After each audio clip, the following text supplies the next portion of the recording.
As Jesus was walking along, he saw a man who had been born blind.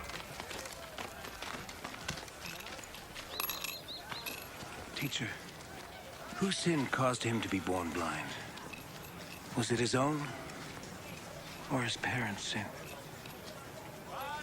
His blindness has nothing to do with his sins or his parents' sins. He is blind so that God's power might be seen at work in him. As long as it is day, he must keep on doing the work of him who sent me. Night is coming, when no one can work. While I am in the world, I am the light for the world.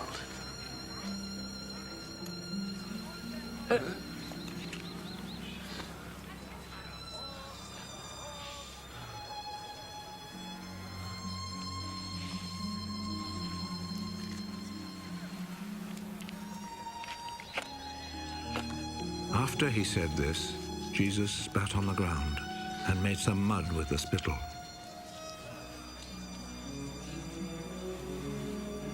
He rubbed the mud on the man's eyes.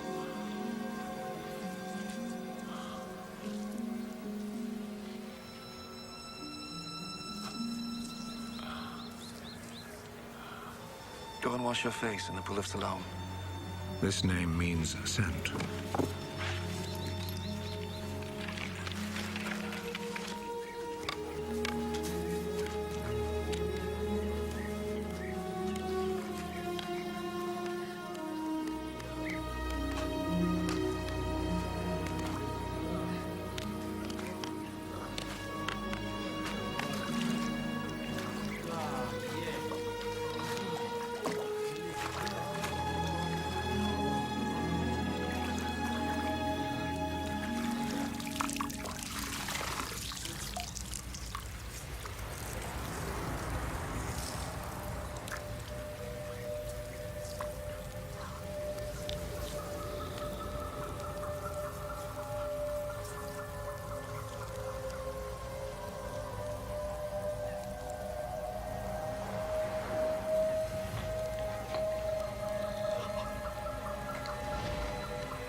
So the man went, washed his face, and came back, seeing. His neighbors then, and the people who had seen him begging before this, asked, "Isn't this the man who used to sit and beg?" He's the one. No, he isn't. He just looks like him. I am the man. How is it that you can now see? The man called Jesus made some mud, rubbed it on my eyes, and told me to go to Siloam and wash my face. So I went. And as soon as I washed, I could see. Where is he? I don't know. Then they took to the Pharisees the man who had been blind. The day that Jesus made the mud and cured him of his blindness was a Sabbath.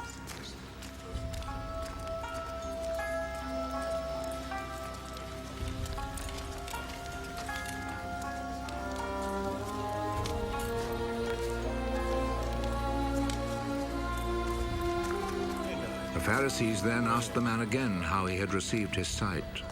He put some mud on my eyes. I washed my face, and now I can see. The man who did this cannot be from God, for he does not obey the Sabbath law. How could a man who is a sinner perform such miracles as these? And there was division among them. You say he cured you of your blindness. Well, what do you say about him? He is a prophet. The Jewish authorities, however, were not willing to believe that he had been blind and could now see until they called his parents. Is this your son? You say that he was born blind. How is it then that he can now see? We know that he is our son, and we know that he was born blind. But we don't know how it is that he is now able to see, nor do we know who cured him of his blindness. Ask him. He is old enough and he can answer for himself. His parents said this because they were afraid of the Jewish authorities, who had already agreed that anyone who said he believed that Jesus was the Messiah would be expelled from the synagogue. That is why his parents said, "He is old enough, ask him." A second time, they called back the man who had been born blind. Promise before God that you will tell the truth. We know that this man who cured you is a sinner. I do not know if he is a sinner or not. One thing I do know. I was blind. And now I see.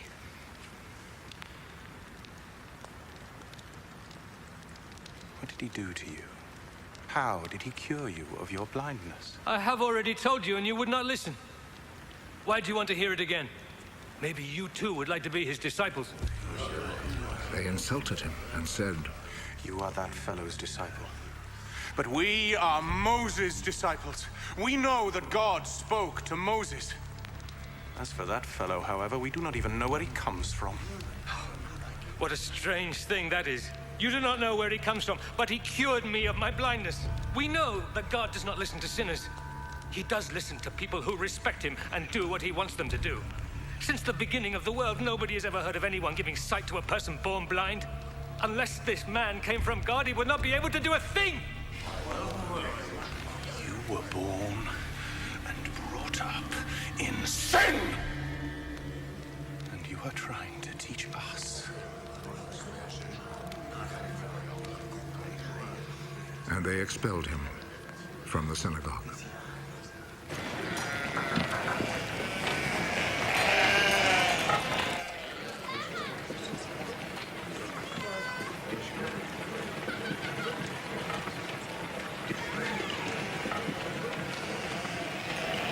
When Jesus heard what had happened, he found the man. Do you believe in the Son of Man? Tell me who he is, sir, so that I can believe in him. You have already seen him. And he is the one who is talking with you now.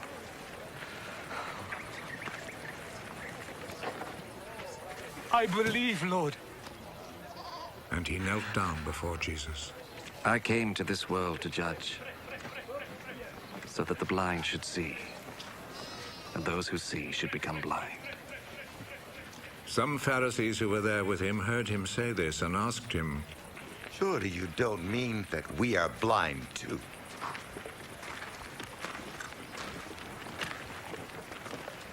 If you were blind, then you would not be guilty. But since you claim that you can see, this means that you are still guilty.